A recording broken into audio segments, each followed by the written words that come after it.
Adouma, Daf, Dalet Hamoud Aleph, toujours content de vous retrouver, surtout pour parler de Yom Kippour, magnifique.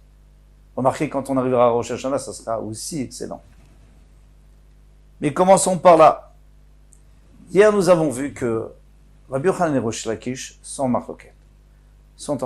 Rabbi Yochanan nous dit qu'on apprend que le Kohen Gadol doit se préparer 7 jours avant Yom Kippour, il doit être séparé de sa maison, il doit être au Beth Amikdash. On apprend ça des Milouim, c'est-à-dire de l'inauguration du Beth Amikdash, ou du Mishkan plutôt. Eh bien, pendant 7 jours, Moshe Rabbeinu faisait la Avoda, et il a préparé donc les Kohanim qui étaient Aaron et ses enfants, étaient au Mishkan. Et donc ils se préparaient pendant 7 jours. Alors, ça c'est Rabbi Yochanan, il n'y a pas de problème. Resh Lakish, il avait appris d'autre part, il avait appris de Moshe Rabbeinu. Moshe Rabbeinu, au Har Sinaï, donc on sait qu'il est monté, eh bien, on va le développer aujourd'hui, ou demain. Eh bien, avant de monter, 6 jours, il s'est séparé sans qu'il est resté au Har Sinaï. Pendant 6 jours, il s'est séparé de sa maison avant de monter au ciel. Alors, de la même manière que lui, il s'est séparé avant de monter au ciel, avant de se rapprocher de la Shekhinah, alors le Kohen Gadol, avant d'arriver dans le Kodesh HaKodashim, doit se séparer. Alors pourquoi 7 jours? Alors on avait dit, Rabbi Daven Betera nous dit qu'il y a un autre problème, à part le fait que il faut se préparer, donc ça prend 6 jours, ça, oui, ça suffit 6 jours. Mais le fait que le Kohen Gadol est à la maison, et que s'il va avec sa femme, il peut devenir tamé pour 7 jours, donc c'est pour ça qu'on a exigé 7 jours, d'après Resh Lakish, mais normalement 6 jours auraient dû suffire, Minatora, on a rajouté un jour. Là, Amarle Rabbi Yochanan, on commence en haut de la page. Amarle Rabbi Yochanan Resh Lakish, Rabbi Yochanan Resh Lakish, Bishlamane Didi. D'après moi, ça va bien. Dit Alfinan mi Milouim, on apprend de Milouim. Haïnou Detania, c'est pour ça qu'il y a une braïta qui nous dit, Zeveze, Mazin Alav, Kol Shiva. Celui-là et celui-là, on asperge pendant 7 jours de l'eau de la vache rousse. Qui est celui-là et celui-là? C'est celui qui est Kohen Gadol, et l'autre c'est celui qui va brûler la prochaine Paradouma. Mikol Chataot Shayusham. Alors qu'est-ce qu'on utilisait? On utilisait les Chataot qu'il y avait là-bas. Alors Rashi nous dit, on gardait toujours un peu, il y a eu 9 Paradouma. 9 fois on a brûlé une Paradouma dans toute l'histoire. La 10e fois, ça sera le Mashiach. Alors, la première, c'était Moshe Rabbeinu.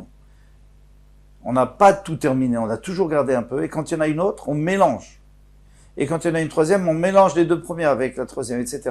Donc toutes les Chataot, ou plutôt Chataot, on va utiliser le mot Chataot, en fait c'est Paradouma, on les mélange. Et on asperge avec le Kohen Gadol, et le Kohen qui va faire la nouvelle Para. Dehai nami azab emiluim. Davai nami azab emiluim. Parce que vous êtes d'accord avec moi que Aaron HaKohen et ses enfants, ils ont reçu de l'aspersion 7 jours. Alors, 7 jours, c'est Moshe Rabbeinu qui les a aspergés. Avant d'être intronisé le 8e jour. Et là, les didars des Alfat Mishinaï. Mais si toi tu apprends du Sinaï, Azab et Sinaï miavai, est-ce qu'il y a écrit quelque part qu'on a aspergé Moshe Rabbeinu de Har Sinaï? Du tout. Alors, Amarle lui a dit, ta mère, mais d'après toi, Minicha, est-ce que ça va? D'après toi, Rabbi Yochanan qui dit qu'on apprend de Milouim, est-ce que ça va? Non. Mais Milouim, dame, Milouim, il n'y avait pas de vache rousse. Parce que c'était avant le début du Mishkan. Avant qu'on puisse faire la vache rousse. Et c'est un Kohen qui va faire la vache rousse. Donc, le Moshe Rabbeinu, il n'y avait pas. Alors, qu'est-ce qu'il a aspergé? Du sang. Achamaïm, ici c'est de l'eau, alors c'est pas comparable. Halo Kashia, c'est pas une Kashia. Détané, Rabbi Chia. Rabbi Chia a enseigné. Nichnesu maim tachata. Avant, il n'y avait pas avec du sang. Maintenant, il y a de l'eau, c'est beaucoup mieux l'eau. Pourquoi? Parce que c'est déjà le sang. Si on fait un mikvé de sang et on se trempe dedans, on ne devient pas tahor. Et pourtant, ce sang, il peut rendre tahor la personne. Il peut le purifier encore plus que ce qu'il est. Kalvachomer, à plus forte raison, l'eau qui nous permet de nous purifier quand on est tamé, la Chomer qu'elle peut rajouter de la Tara. Et là, il dit, non, mais d'après Torah, Azab et Sinaï Miava, est-ce qu'il y avait, or Sinaï, il y avait une Azara, est-ce qu'on a aspergé à Marlé? Maala Be'alma. Répond Resh Lakish, il dit, d'après moi, on n'est pas obligé d'asperger sur le Kohen Gadol ou sur le Kohen de la vache rousse. Pas obligé d'asperger. C'est juste une Maala qu'on a fait. C'est-à-dire quoi une Maala? Ça, on a fait. Pour le Kohen Gadol, on a dit, bah, si déjà, on va l'asperger, il n'est pas tamé, mais peut-être, on va rajouter de la goucha. Et pour la paradouma, eh bien, il n'y a pas de problème, puisque la paradouma, on a dit qu'on a fait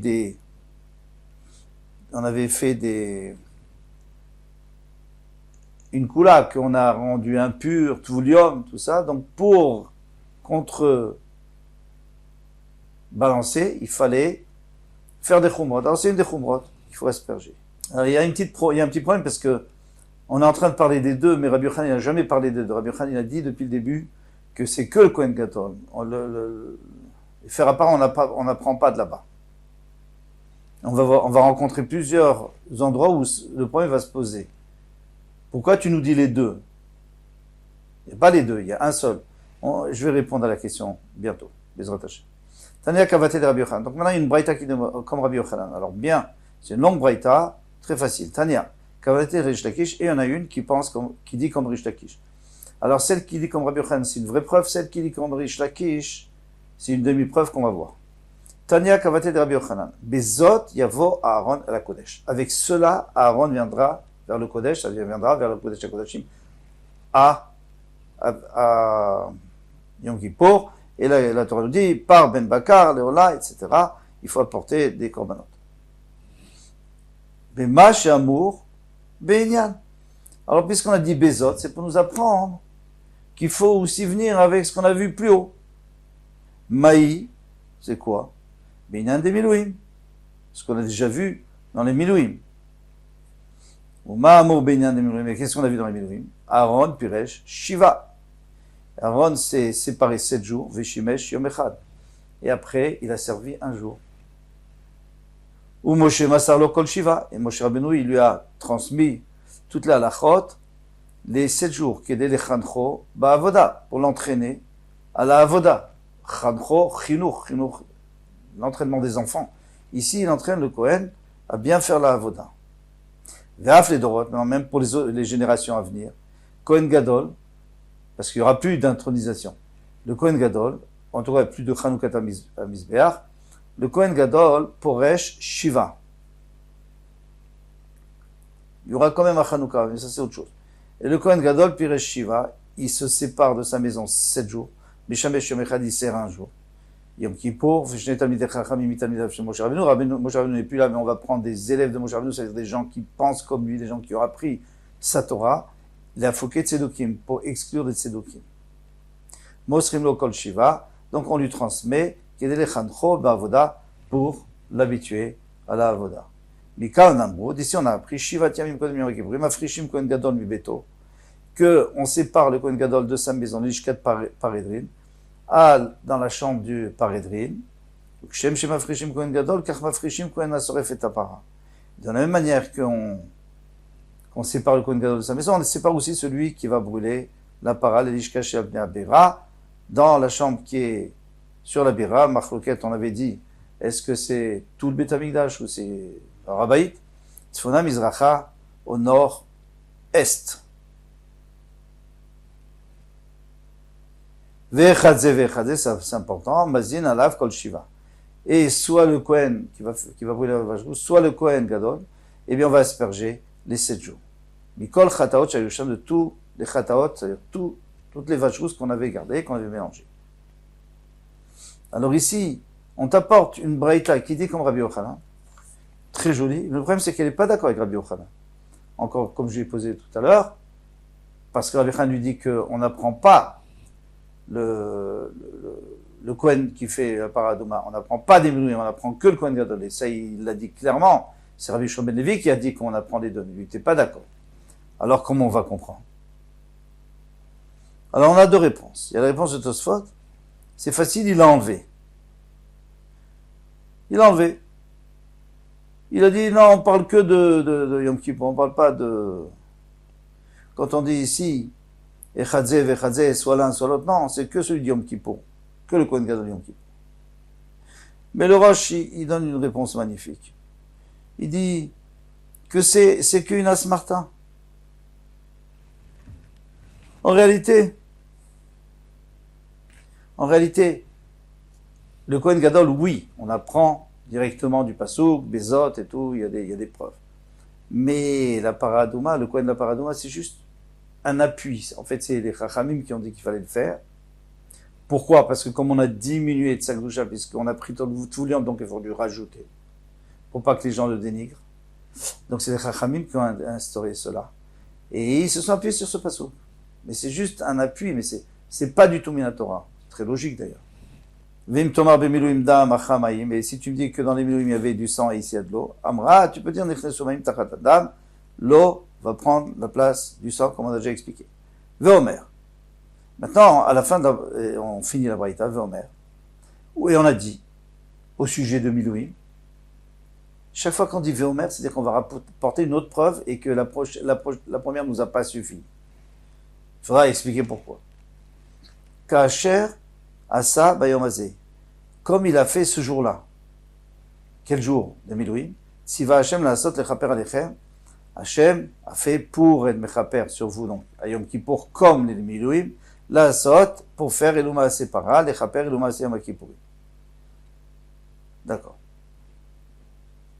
Là-dessus, il y a aussi la question, et on a répondu que c'est juste une asmarta. Ve'ai bezot. Mibaïl est dégoûté. Maintenant, qu'est-ce qu'on vient nous apprendre ici? On vient nous apprendre de ce pasouk, puisqu'il y a écrit Bezot.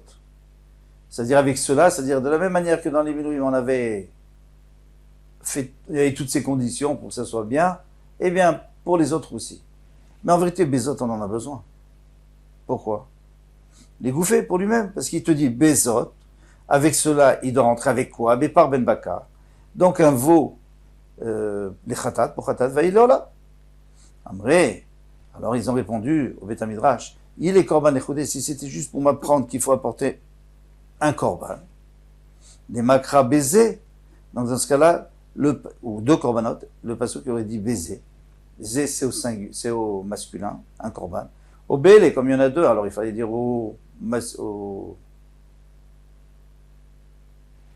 pluriel, d'accord, mais aussi au masculin. Maï bezot, pourquoi tu dis au féminin? Je m'appelle Natarté, donc c'est pour nous apprendre aussi la afracha. La afracha, c'est séparé de sa maison, et ça, c'est au féminin. Donc on peut tout apprendre en même temps. Demande à Gmara Maï Veomer, mais pourquoi tu m'as dit Veomer? Ça y est, on avait déjà appris ça depuis le début de la Braïta, on a compris que le Kohen Gadol doit se séparer. Non, parce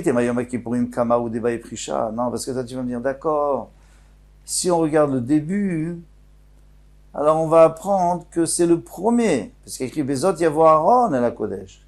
Aaron, il viendra vers le Kodesh, mais Aaron à Kohen, mais après c'est fini, après, la prochaine fois, ça sera plus Aaron à Kohen, ce sera le rose de ses enfants. Lui, peut-être que non, peut-être que lui, il n'a pas besoin d'être séparé de sa famille. Kedesh Kachan Bemiluim, comme on a trouvé dans les Miluim, là-bas, qu'est-ce que c'était? C'était qu'une fois, c'était pas une deuxième fois. Aval Beyom Agebrim de Almalom, mais Yom Kippur normal, on n'a pas besoin de le séparer. C'est juste la première fois. Excusez-moi, jusqu'à présent, on n'a pas parlé du Kohen Gadol, on a parlé de la première fois.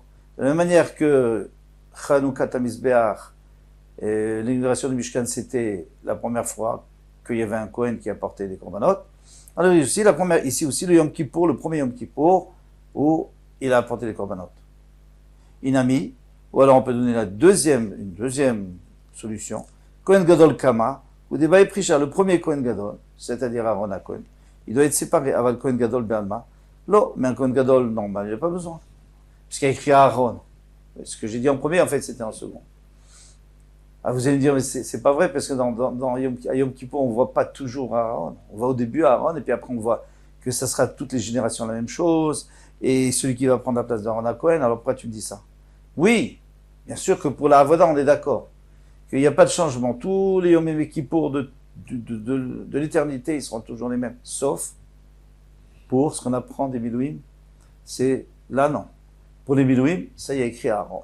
Alors moi j'aurais pu dire comme ça. Alors c'est pour ça qu'on a dit Veomer, c'est pour ça qu'on a apporté un pasouk en plus. Et c'est quoi le pasouk en plus? Veomer, Kacher asa bayom hazeh, tziva Hashem lasot echaper alechem lasot. Voilà. Et l'uma separa, et echaper maaseh yom kippur. Tout ça c'est juste pour nous parler des autres, pas du premier. Tashma, viens écoute. Kacher asa, etc. Donc il faut faire comme... Non, ça c'est la suite. Et aval kon gadol b'amalo. Tashma kacher asa. Donc viens écoute. Kacher asa, comme il a fait Aaron HaKohen, il faudra toujours faire la même chose. Maintenant on va apporter une preuve pour Rish Lakish. Tania Kavate de Rish Lakish. Moshe ala be'anan. Alors Rish Lakish lui avait dit qu'on se base sur Moshe Rabbeinu qui était dans le Hanan. Vinit Kassé be'anan, il s'est recouvert, il a été recouvert avec le Hanan, on ne voyait plus. Vinit Kadesh be'anan. Donc il est monté au ciel dans le Hanan, il a été recouvert dans le Hanan, et il s'est sanctifié dans le Hanan. Donc c'est le Hanan, c'est-à-dire c'est la nuée qu'il a sanctifié. Qui est Kabel Torah l'Israël Bigdusha pour recevoir la Torah pour les ministres de Gdusha. Chez Neymar, comme il dit, Vaishkon Kvod Hashem al Har Sinai. Il a résidé l'honneur d'Hachem sur le Har Sinai. Zeaya Maase Achar Aseret Adibrot. Cette histoire, elle est après Aseret Adibrot. Pourquoi? Parce que, peut-être c'était avant, quand il s'est préparé pour recevoir la Torah, c'est-à-dire le début Sivan. Non, c'est après qu'on a reçu la Torah. Chez Yutrila l'Arbaim Yom, c'était le début des 40 jours d'Ivri Rabbi Yossi Ageli, selon Rabbi Yossi Ageli. Je crois qu'on peut s'arrêter là parce que c'est long. On reprend ça demain à Bezrat Hashem. Kol Tov.